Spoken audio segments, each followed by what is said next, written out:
guys, what's up? So, I wanted to point out that everything in nature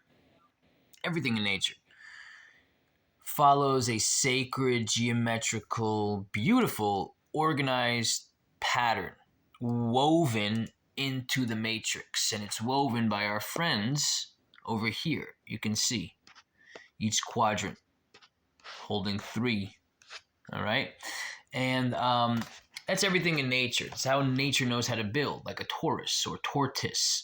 And the word torus, by the way, tortoise is a torus field. You can see the shell. That's a shell. That's really cool, by the way. That's the inside of a shell. So the torus field, or the word tortoise, also comes from Tartarus, which means underworld with levels on top. Levels on top. Like the center point inertial plane, this would be a torus field, and the middle of a torus field is a hyperbole or hyperborea, the center, right? Hyperborea, hyperbole, it's always the center of a torus field. And we live on the inertial plane, which would be the forever now, right smack dab in the middle. Everything in nature is broken into patterns and numbers. So we live in the type of simulacrum where everything is numbers, and patterns through those numbers or codes are embedded into those numbers.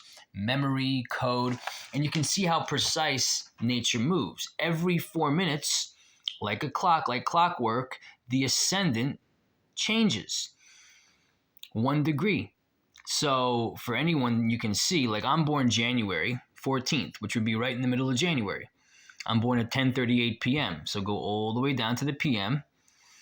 10. Between 10 and 11, 10:38 would be right there in the middle, 10:38 p.m. Okay, January 14th, remember, right in the middle. And I am a Libra rising, the beginning of a Libra rising. That's true. I'm a 3 degrees Libra rising because this is a time clock and this is the ascendant. You see how neat and organized nature moves, the roller coaster of life. Everything all emanating from the sperm and egg, or the Leo and Cancer portion. That's why they're at the hottest time. They're at the peak, right? The eggs, Cancer, Moon, and Leo is the sperm because it rules orgasms and making love. That everything with Leo, generating children. All right?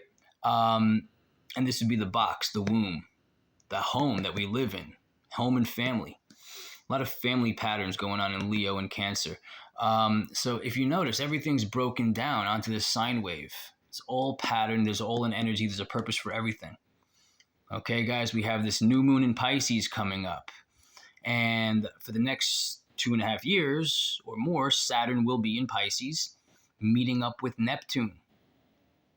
And you're going to have to take accountability, responsibility for all the stuff that you were deceived with, or any deceptions or disillusionments that you carry deep within you. You're going to have to take responsibility for those things when Saturn meets up with Neptune. Building castles in the sky and fantasy is what Neptune's good at, especially being in Pisces. But now Saturn's going to give you a foundation to build with.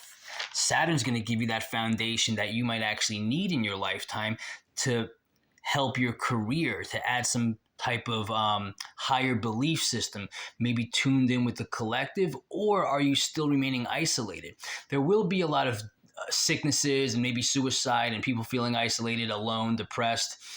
But this is also a great time for people in any type of spiritual community to build, to get to know each other, to help rewrite the collective unconsciousness, because Pisces rules the collective unconsciousness.